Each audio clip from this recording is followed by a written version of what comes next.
Hello everyone, it's March the 13th today. It was a super powerful day in many ways. 13 CAUAC in the dream spell according to Jose Argüelles, the Mayan calendar. The blue cosmic storm, and it sure was a stormy day in many ways. Very interactive, also a galactic activation portal by the way, which always carry a very special additional frequency of higher nature, kind of that galactic frequency. Anyway, the day started with an extremely powerful solar flare on the far side of the sun, as reported here on the space weather page. Extremely rare far side coronal mass ejection. Something big just happened on the far side of the sun.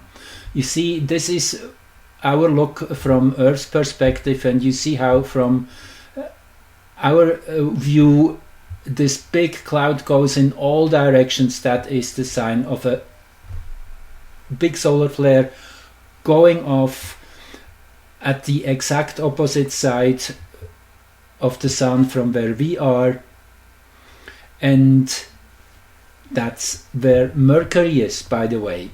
But that later. Let's first start.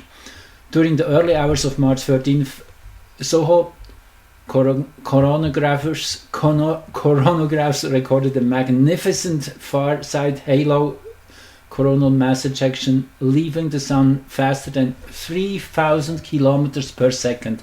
That's about 10 times faster as the normal combustion stream from the sun pushing outward into space, the solar wind, so to say, which are the charged hydrogen particles.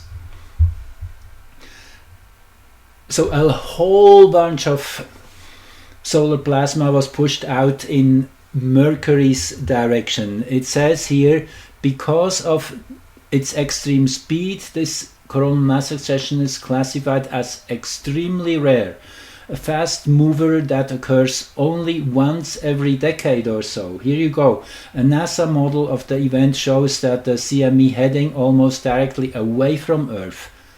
Well, that's a good thing for Earth, absolutely, because that could disrupt satellite communication and all the electronic equipment we are using here on this planet quite strongly, as 1989, when the whole province of Quebec was without power for an extended period of time because one of the really big transformer stations melted down literally because of the ground currents which were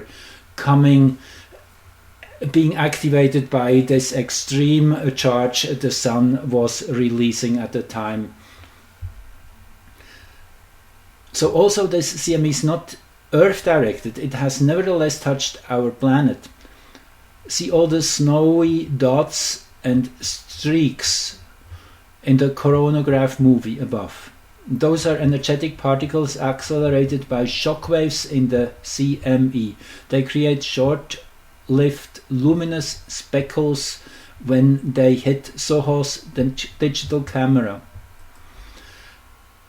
NOAA's GOES 16 satellite has detected the particles reaching Earth, all from the CME's backside. Imagine what a frontside blast would have been like. Earth's magnetic field is funneling these particles towards the poles, where a type of radio blackout is underway. A polar cap absorption event. Wow, cool. I haven't seen this before, but this is the impact on Earth. Now, can you imagine how strong the impact was towards Mercury? And here you see the chart. This is let's just start with the heliocentric chart. There you see it even better. So this is for March the 13th. Let me first play you the movie here. It's really worth seeing in full blown speed here. You see it starts somewhere around 4 in the morning, a little bit before that. So I timed it as 3:41 because that's when at the root here of the global chart, zero meridian, is Uranus. Made total sense that this would be related to a Uranian event. I mean, if it's not exact to the minute, doesn't matter. It's really just an approximation here. But what I want to show you is, here is, you have to think of the sun here in the middle. Actually, I made an image here. Let me see if I can pull it out easily. Yes, here it is. So you have to think this is the sun in the middle, and this is where it was shooting off a huge solar flare, probably about an X20 or something, and Mercury is very close. So Mercury received that blast, the solar wind reaching the planet in about 5.5 hours. I calculated Mercury is away from the sun 56.6 million kilometers. If you divide those 56.6 million kilometers by 3,000 kilometers, which is each second, the movement of that solar wind wave, then this would be 19,000 seconds roughly, which is roughly 5.5 hours. So we will look at all that now. Let me just show you the chart here first of the impact. So this was the planetary positions as seen from Earth in that moment. Mercury here in the 19th degree of Pisces from our point of view. Interesting that the part of fortune is exactly opposite here if we take this chart, and the IC, the fourth house cusp here at 18 degrees 13 minutes in a sextile. So you see there is already quite an integration here of this energy, and the part of fortune showing this is extremely relevant event for us Earthlings. If we look again at the heliocentric chart, then Mercury is here at the 8th degree of Pisces at the time of the blast. And as I say, Uranus here heliocentrically at the zero kind of the root of the chart, the lowest point where the plumb line falls. So I found it super interesting. All the 18 they already resonate with Neptune's chart, and particularly here the heliocentric 18 plus degree, which is the 19th degree really of Taurus. That is Neptune, Discovery's charts ascendant. So I mentioned that Uranus is definitely here releasing lots of energy into this Neptunian chart, meaning Neptune is fired up, brought in, really fully charged, and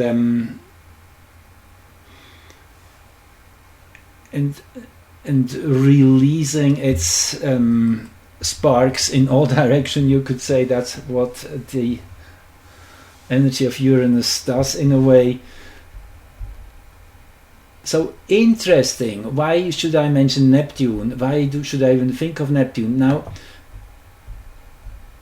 just a couple hours later, after, let me start you with this chart. That is a Neptune's discovery chart, heliocentric. You see Saturn at 2831 heliocentric. So just a couple hours after that blast, which was roughly around 341, as I said, 521, Saturn returns to the position it has in Neptune's discovery chart. So this is a Saturn return heliocentrically. Super important, happens only once every 29.5 years. Why is Saturn so important in relation to Neptune? Well, you see it here. Saturn was the one which literally helped uncloaking the Neptunian frequency, bringing it into the layer of consciousness, as I discussed earlier in one of my videos. You can go back. There's a few which I was focusing on Neptune, because Neptune is so centrally important. I guess it's obvious to anyone who really sees what's happening on this planet. True transformation comes when this Neptunian frequency is being transmuted into a higher expression. The fog has to be cleared, literally. We have to make the different layers visible to everybody, that there's layers of deceptions, that there's very different depth perceptions, if you want to say it that way, that you have to learn to use your eyes not just in the most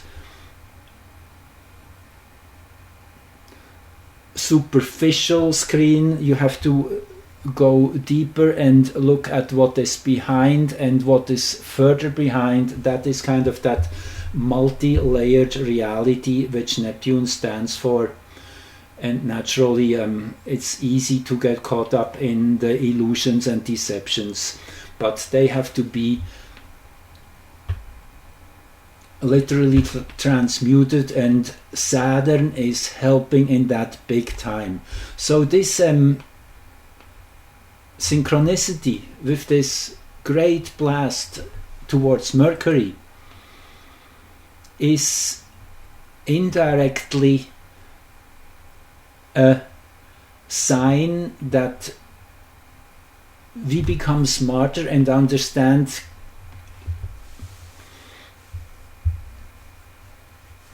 connections and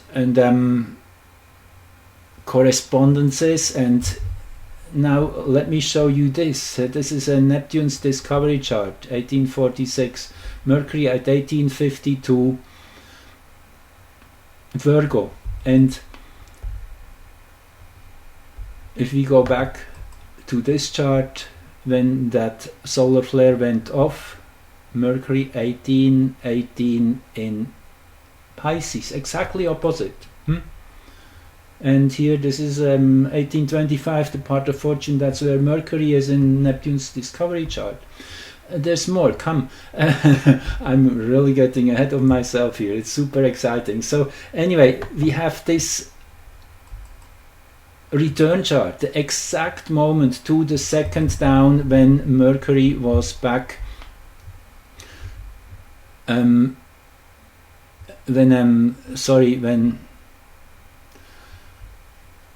Saturn is back at its discovery position. And you have the ascendant, the 19th degree of Leo and Aquarius again. I mean, it's uncanny. This is exactly T-squaring the main expression Neptune has in this world, which is the ascendant descendant. That's always how things are manifesting in the polarity of left and right, east and west, beginning and kind of coming to a full circle at the other end of the rainbow, so to say, at the sunset point, the descendant.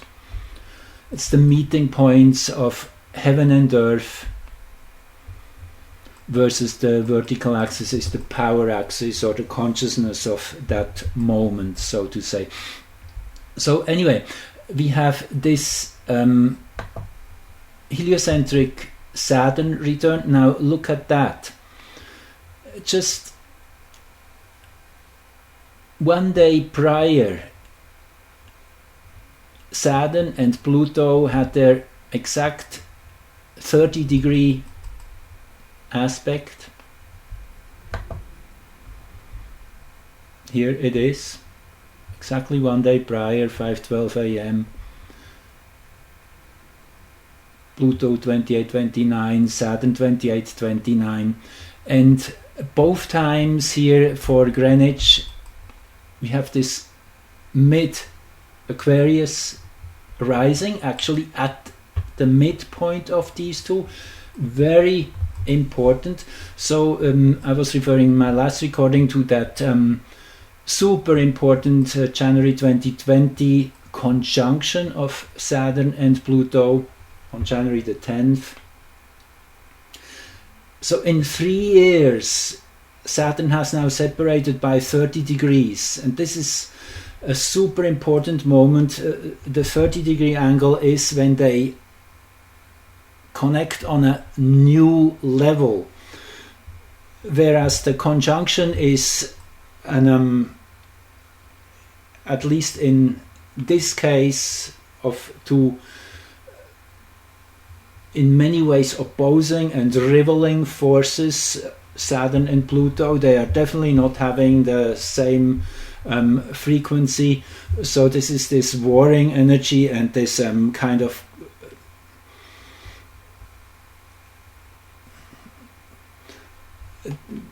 the titans clashing into one another as an image. And I guess we have a very direct and immediate experience through the last few years what that meant, all the stress and conflict that came out of that. And now we are starting to see clear in this situation.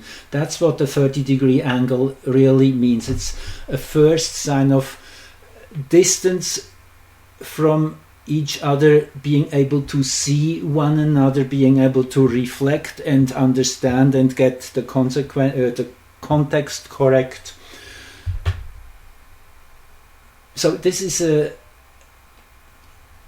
comparable to the moon 3 days after a new moon. That's about where it is starting to become visible as a sickle moon, very early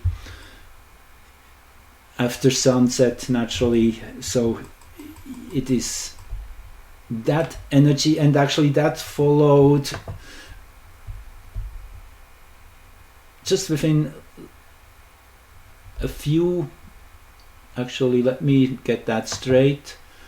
This was first yesterday on the 12th, and shortly after 6:53 a.m. we had the Jupiter Chiron conjunction.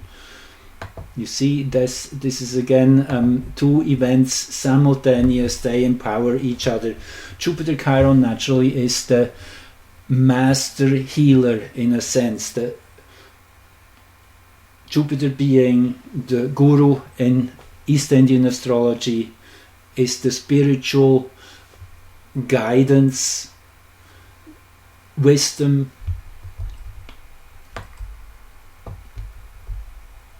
and Chiron is the wounded healer. Jupiter is expansive. Jupiter fuels, enlarges, empowers. So this is the present energy as such, that this chironic energy of working overtime in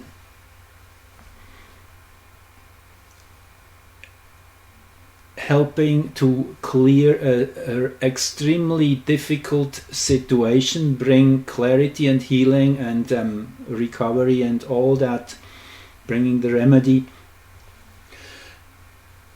So one thing early this morning, pretty much simultaneously with that whole event, that whole huge solar flare going off towards Mercury, if you read the headlines, bank shares were down up to 74%. We had that big bank failure, that Silicon Valley Bank, which probably is just the first domino. Already another bank in New York State had to close down too. So they're all interlinked, and naturally the stock market felt that strongly. At the same time, gold and silver, the metals, went up sharply as people now starting to understand that yes, paper money is not really worth much and you can lose it any moment when a bank is going bankrupt, and this is probably just the beginning. So overall, an extremely dramatic day, and now let me see what else I have here, which I wanted to show you in this context. So this is the heliocentric chart again of Saturn's return to this position it has in Neptune's discovery chart. See again the Aquarian rising, as I pointed out, and then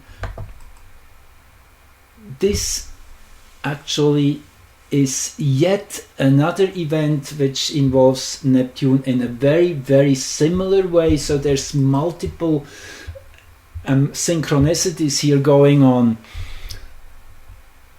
That was already yesterday night, a preparation of what was coming, that Neptune here crossed the 25-degree mark. Now what does this mean? It means that it enters a new fractal of within Pisces. Every 2.5 degrees you have a new fractal. First 2.5 degrees are always the same as the original sign, Pisces, and then you just follow through. So the degrees 25 to 2730 have the Capricorn frequency. The Capricorn subnode. Capricorn is naturally Saturn's sign. So can you see where it's going? It's really giving Saturn a lot of weight these days, and Saturn just entered Pisces a couple days ago with the sword of Damocles hanging overhead there at 0 degrees Pisces as well, which I only found out after I did the recording. Actually, it was an email I received from Eric Francis, who is a wonderful astrologer too. Those of you who are not aware of him, look him up, Eric Francis. I might put the link under the video here. Anyway, I want to give him credit. He mentioned that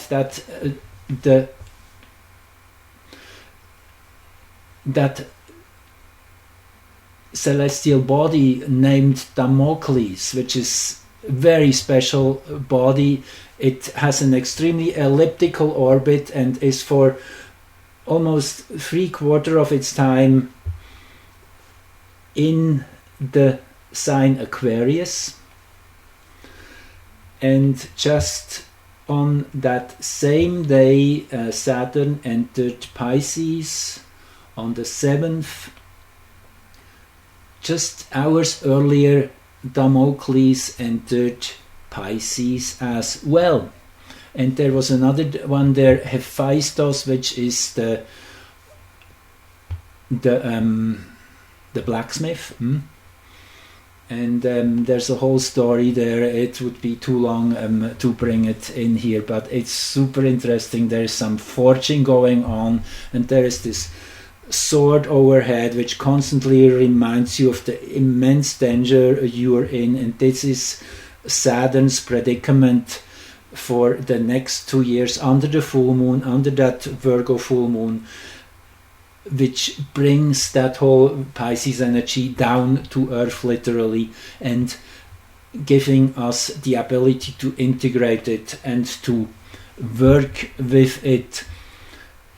Virgo, actually a really good placement for the moon there, that last full moon, which it was just an hour after when Saturn entered Pisces. Go back to that recording if you haven't watched it yet. And then so Saturn and Neptune crossing this 25-degree line, that was when the moon was at roughly 25 Scorpio. And if we go back to the Mercury directed flare, you see that was 28 Scorpio, just shortly after few hours. And then I calculated when the impact will happen. I started with the 3:41 time, which again is within probably plus minus 10 minutes or so, because I don't have the exact time, but I added the 5 hours and 24 minutes, those 19,000 seconds, 19,000 times 3,000 kilometers to reach Mercury and impact Mercury, charge Mercury up. And that is then this moment here. And again, I have here the geocentric chart for that moment. And here you have Mercury by that time at 1843 Pisces. That's when Mercury is woken up, getting a shock, getting an upgrade, literally. Naturally, this is then the energy Mercury will emit. You have to think of it almost like billiard. You charge a ball up with a momentum, and then this ball will release its momentum in the direction wherever it goes next, and naturally the frequency of Mercury will jump up a whole level. Mercury being the planet of perception and of putting one and one together, using our intelligence, our minds, in that position, exactly opposing Neptune's Mercury again. You see 1852, it's uncanny, the whole thing. And if we look at it from in the heliocentric, I think I didn't open that chart yet, do I? No, I have it here. That is then that is the impact. If we look here at the not the impact, sorry, this is the flare, the moment of the flare. Now let's look here at the moment of the impact, and I will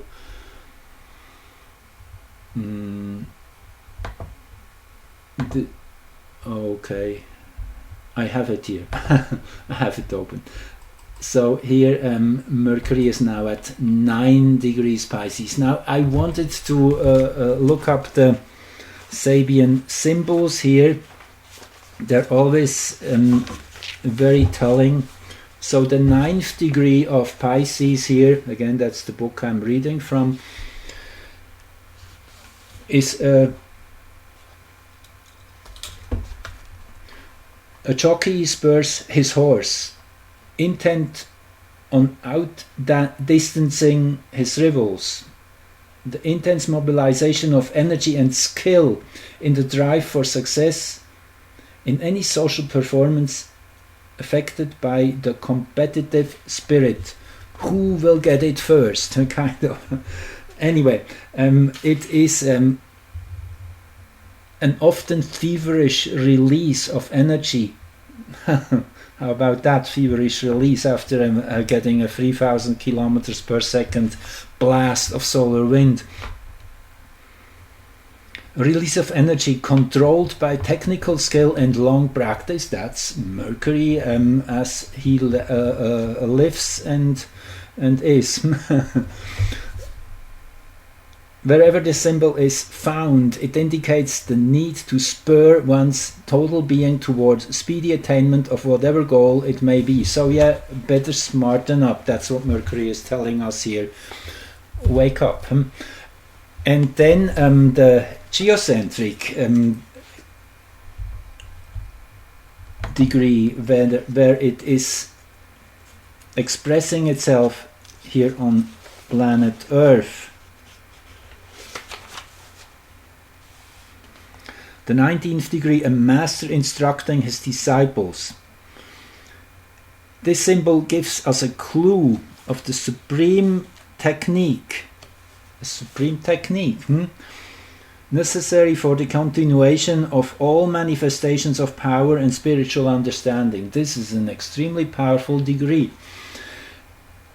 which is about the passing on of wisdom and of deep insight. The key word here is investiture, which is similar to coronation. We are put into a powerful position of realizing what is going on. And this is just now initiated today. And again, this will have its echoes go on for a while. So this is all I have for you today, and I hope you enjoyed that, and talk to you soon.